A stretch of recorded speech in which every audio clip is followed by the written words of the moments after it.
स्वयं भी वो सच धज कर बाहर कुर्सी पर ले आई गई थी। उन्होंने हाथ में मखमल की लाल थैली पकड़ रखी थी। कुछ वर्षों से पहिए वाली कुर्सी ही उनका एकमात्र सहारा थी। लोग हंसी मखौल कर रहे थे। हिंजड़े की खिंचाई हो रही थी। वो अंग्रेजी में जवाब दे रहा था, excuse me, beauty lies in the eyes of the beholder. सुनने वाले इस पर भी हंस रहे थे। यार, हिंजड़ा भी अंग्रेजी सीख गया है। क्या जमाना आ गया है। फिल्में जो ना करा दें थोड़ा। हिंजड़ा मर्दानी परंतु सुरीली आवाज में गाता है, हरियाला बनना लाडला BMW पे मचला जाए। सुनकर राहुल के चाचा रंग में आ गए और बोले, भाई ये तो बड़ी ऊंची छलांग है। हमारे जमाने में तो सिर्फ मोटरसाइकिल पर मचलते थे बन्ने। आए हाय, जरा शर्म करो। दुल्हन लाओगे करोड़पतियों के घर से तो उसे फटफटिया पर बिठाओगे चाचा जानी। हिजड़ा अभिनेता राजकुमार की नकल उतार कर उसी स्वर में बोला। राहुल के चाचा जानी कब चुप रहने वाले थे भला। BMW पता भी है किसे कहते हैं? बड़े आए अंग्रेजी वाले। तुम तो इम्तहान पर से उठ गए थे। मैंने तो BA पास किया है पक्का। हाँ, डिग्री रखती हूँ, डिग्री लिटरेचर में। हाँ। और वो कूल्हे मटकाकर ताली बजाता है हिंजड़ों वाली। घर का पुराना नौकर राम लुभावन बोला, अकेली क्यों आई है? दो चार को संग लाती तो नाच जरा जमता। आए, आजकल कोई पार्टनरशिप का जमाना नहीं है। एजेंट को भी तो देना पड़े है, और नहीं तो। कहकर उसने लॉन में खड़े माली की ओर भवे मटकाकर इशारा किया। फिर बोला, पहले तो मुँह बीड़ी सिगरेट से खुश हो जावे थे, अब इम्पोर्टेड बियर का डिब्बा मांगे हैं पीने को। देसी कहो तो नाक की बोतल से कम की बात नहीं करते। मैं दूल्हा दुल्हन के लिए दरवाजे में खड़ी थी। सामने राहुल का दोस्त कैमरा साधे वीडियो खींच रहा था। हमें आया देखकर अगली कतार में कुर्सियां डाल दी गईं। मेरी बहन राहुल की माँ भी रसोई में से निकलकर आ गई। हिंजड़ा जोर जोर से ठुमका लगाकर नाचने लगा। उसका थुलथुल बदन थिरकने लगा। ढोलक की थाप रंग पकड़ती गई। काला पक्का रंग, भरी हुई देह, करीब 60-65 की उम्र, खूब काले बालों के जूड़े पर बेला के फूलों का ताज़ा गजरा, नकली हैंडलूम की टेरिकॉट की साड़ी और उसी के लाल रंग की पूरी बाह की कुर्ती जिसके शरीर का अंग न दिखाई दे। आंखों पर काले शीशों का चश्मा चढ़ा था। गले में भौंडी सी नकली मोतियों की दुहरी माला, हाथ में मर्दानी घड़ी और दूसरे हाथ में मौली बांधे था। मैंने मन में सोचा, देखो मुए को, बाएं हाथ में मौली बांधे है औरतों की तरह, जैसे औरत होने का सबूत चाहिए दुनिया के वास्ते। हिजड़ों को साड़ी का पल्ला संभालना तो कभी आया ही नहीं सदियों से। इसने भी सीधे पल्ले से साड़ी बांधी थी और छोटा सा पेट ढकने तक का पल्ला ब्रीच से कंधे पर संभाल रखा था। राहुल के चाचा फिर चमके, बोले, क्या यार, इतना बदसूरत हिजड़ा, पूरी वीडियो ही खराब कर दिया। अब क्या कमी है मुझ में, जरा सुनूं तो। ठिगनी सी चाची की ओर कटाक्ष करके हिजड़ा बोला, लंबी ऊंची हूँ, चिकनी चुपड़ी हूँ। लोग इशारा समझकर हंस हंस कर दूरे हो गए। चाचा फिर पछाड़े गए। हिजड़ा भरपेट हंसा रहा था। आगे बोला, सचमुच उसके गालों पर दाढ़ी की छाया नहीं दिख रही थी। टटपूंजियों से न अखियां मिलाना, टटपूंजियों का है घर न ठिकाना। टटपूंजियों से न अखियां मिलाना, टटपूंजियों का है घर न ठिकाना। इतने शोरगुल में भी मेरा ध्यान राग रंग में डूब नहीं पा रहा था। कहीं कोई तार अवचेतन में ढीला लटक रहा है, उसमें से चिंगारियां छूट रही हैं, कनेक्शन मांग रहा है। मेरी आत्मा यादों की गहराइयों में गोता लगाकर कुछ ढूंढ लाना चाहती है, उसे घुटन हो रही है। गाने की धुन एक और गाने से जा टकराती है जिसे रागिनी गाया करती थी। रागिनी, हाँ, रागिनी श्रीवास्तव। यह हिंजड़ा बिल्कुल उसी की तरह काला है। उसके भी सारे मुंह पर चेचक के गहरे दाग थे। उसकी एक आंख चेचक खा गई थी और उसकी पुतली पर सफ़ेद झिल्ली थी। मुझसे लंबी और पतली थी। उसकी बाहों पर घने बाल थे। उस जमाने में ब्यूटी सैलून तो नहीं हुआ करते थे। अक्सर हंसती थी। उसे भगवान ने गलती से लड़की बना दिया। रागिनी, कोकिल कंठी रागिनी, कितनी कुरूप थी। मगर हमारे मंच का कोई कार्यक्रम उसके बिना सटीक न बैठता था। क्या मस्त तबला बजाती थी, क्या सितार पर गते निकालती थी। अक्सर संगीत की अध्यापिका सुधा घोषाल अनुपस्थित हो जाती थी। हम उससे आसावरी का झाला बजाने को कहते। इतिहास की श्रीमती शीला गुप्ता की नकल वो ऐसे निकालती थी कि यदि देखो ना तो असली नकली का फर्क ही न पता चले। कोई फिल्म देखकर आती, सारे डायलॉग अभिनेता पात्रों के स्वर में सुनाती। हिजड़े की मर्दानी आवाज़ फटे दूध की तरह वातावरण में बिखर रही है। नाना ने भेजी पालकी और नानी मोती हार, यह हमरी सुघर सलोनी, नित्य नए सिंगार। मेरी मेरी विचार श्रृंखला पीछे की ओर मुड़ जाती है। नाना नानी कहाँ चले गए? कहीं सितारों में से देख रहे होंगे। कितनी साथ थी हमारी अम्मा को राहुल की बहू लाने की। मेरी आंखों की नमी हिजड़ा भांप जाता है। मेरे सामने आकर दामन पसार कर बधाई गाता है। उसके ठुमके के साथ उसकी भवें नाचती हैं। रागनी भी भवें नचाती थी। कानी आंख थी तो भी उसकी भवें लहरों से डोलती थी। चेचक के गहरे दागों से भरी उसकी तीखी नाक, पतले ओठ, उफ, कैसा था वो चेहरा। जैसे उसका कुरूप होना ही उसका सबसे बड़ा आकर्षण हो। हिजड़ा भोंडी सी आवाज में दुहाई देता है, नानी की बधाई ये लंदन वाली देवें, डबल लूंगी। मैं चुपचाप अंदर चली जाती हूँ। 500-500 के 2 नोट अम्मा बाबूजी की फ़ोटो से स्पर्श करके लाती हूँ और उसकी झोली में डालती हूँ। मेरी आंखों से आंसुओं की झड़ी लगी है। स्वर को संयत करके उसे आश्वासन देती हूँ, अगली बार डबल बधाई दूंगी। हिजड़ा रुपए को माथे से लगाकर ढोलक वाले के पास बैग में रखवाता है। इसके बाद आशीर्वादों की बौछार करता है। दूल्हा दुल्हन को संबोधित करके कहता है, सुन लिया मौसी का वचन, अब लड़का पैदा होगा तो डबल बधाई लूंगी। राहुल और करिश्मा का रंग लाल हो जाता है। मेरी बहन कहती है, अभी देर लगेगी, लड़की को पढ़ाई पूरी करनी है, साल बाकी है। आए हाय, देरी काहे की? नींव तो कल रात को ही पड़ गई तुम्हारे पोते की। राम तेरी गंगा मैली हो गई। हाँ। हिजड़ा बिल्कुल मेरे पास खड़ा है। 1 मिनट के लिए गर्मी के कारण वो अपना काला चश्मा उतारता है और आंखें पोंछता है। फिर चश्मे के शीशों को पल्ले से रगड़ता है। मैं देखती हूँ उसकी एक आंख में जाला है। क्षण भर को मेरी धड़कन रुक जाती है। रागिनी बड़ी थी मुझसे, हम सबसे।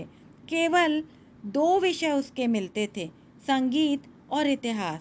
संगीत के समय वो सितार की क्लास में जाती थी और मैं गायन की क्लास में। अलबत्ता इतिहास के घंटे में उससे मुलाकात हो जाती थी।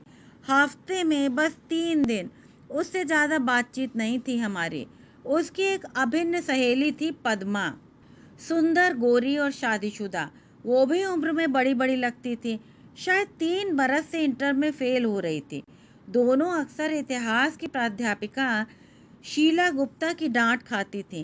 कारण उनकी खुसर फुसर चलती ही रहती थी। इसके बावजूद रागिनी बराबर नोट्स लेती जाती। किस तरह वो लेक्चर और पद्मा की गप्पें एक साथ जज्ब कर जाती थी, पता नहीं। उन दिनों मेरा शहरी भूगोल का ज्ञान अपने घर से कॉलेज और बाजार तक ही सीमित था। शहर के अन्य मोहल्लों के केवल नाम ज्ञात थे। इंसान की जीवन शैली पर, उसके पर्यावरण पर कितना प्रभाव होता है, यह उस समय मेरी समझ से परे था। एक रिक्शे में सुचिता दीदी भी आती थी, जो इन दिनों बीए में पढ़ती थी। अर्धवार्षिक परीक्षा 2 सिटिंग्स में रखी गई थी, अतः उन्हें 8 बजे ही पहली सिटिंग के लिए स्कूल में आना होता था। नवंबर की ठंडी सुबह थी, परंतु मुझे भी उनके साथ आना पड़ा। इतने में रागिनी आती दिखाई दी। इतनी जल्दी कैसे आ गई रागिनी? मेरी तो सुचिता दीदी का आज पेपर था, पहली सिटिंग में। रागिनी गंभीर सी बनी पास आकर बैठ गई। बोली, जीजा के घर पर रहती हूँ ना, कभी कभी वो कचहरी जाते समय मोटरसाइकिल पर छोड़ देते हैं, रिक्शा के पैसे बच जाते हैं। तुम्हारे माँ बाप? तब इतनी भी अकल नहीं थी कि किसी से व्यक्तिगत प्रश्न नहीं पूछने चाहिए। रागिनी दूर देखती हुई बोलने लगी, डूबी सी आवाज में बोलती ही चली गई। माँ मर गई जब सन 57 में चेचक फैली थी, हम लोगों को निकल आई। जिज्जी बच गई क्योंकि उसकी तो 2 बरस पहले शादी हो चुकी थी। वो यहाँ शहर में रहती थी। शीतला मातला जब आती हैं, बलि लेकर जाती हैं। मेरी माँ और छोटा भाई चल बसे। मेरी उम्र तब 15 साल की थी। मेरी भी सगाई हो चुकी थी। अगले साल शादी होनी थी। मैं अभागी थी सो बच गई। एक आंख भी जाती रही।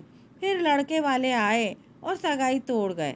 अगले बरस पिताजी ने मेरा नाम 9वीं कक्षा में लिखवा दिया। कुछ दिन बाद दौरे का बहाना बनाकर मुझे पड़ोसिन के घर छोड़ गए और पास के गांव से एक मोटी सी 20-22 साल की लड़की ब्याह लाए। उन्हें वारिस की प्रबल इच्छा थी। मैं पूर्ववत घर संभालती रही, खाना बनाती रही। वो पलंग पर बैठी बैठी सुपारी खाती थी और बात बात पर पिताजी की अनुपस्थिति में मुझे मारती थी। मैं बीमारी के कारण सूख कर कांटा रह गई थी। तिस पर मोहल्ला भर मुझे अभागी कहता था। फिर उसको लड़का हुआ। मैंने समझा कि मेरा भाई वापस आ गया। मैं बेहद खुश हुई। पर डायन ने मुझे बच्चे को हाथ तक न लगाने दिया।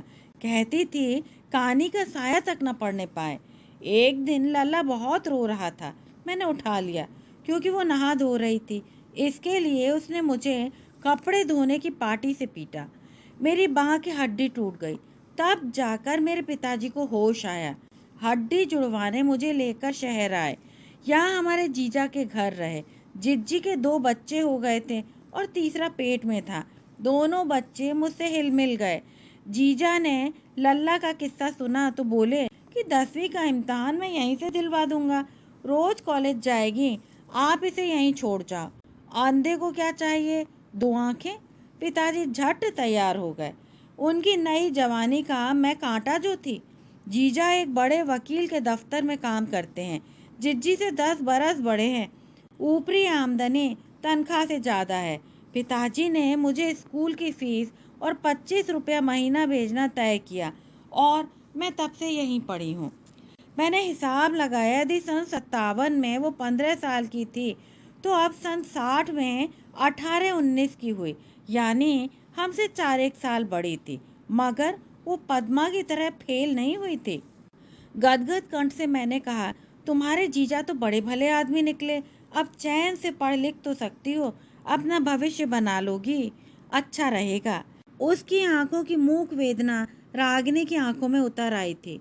मुझे दोनों की बेचारगी और छटपटाहट एक जैसी लगी। पद्मा शरारती थी। 4 बच्चों के संग जिज्जी अकेले थोड़ा ही संभाल लेगी गृहस्थी। नौकर कोई है नहीं। सारा खाना मैं बनाती हूँ दोनों समय।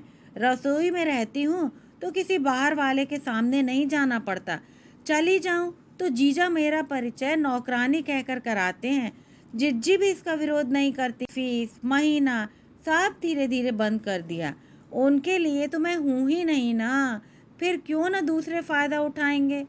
कैसे चलाती हो फिर? अब जीजा ही खिलाते पिलाते हैं, वही फीस भी भर दे रहे हैं।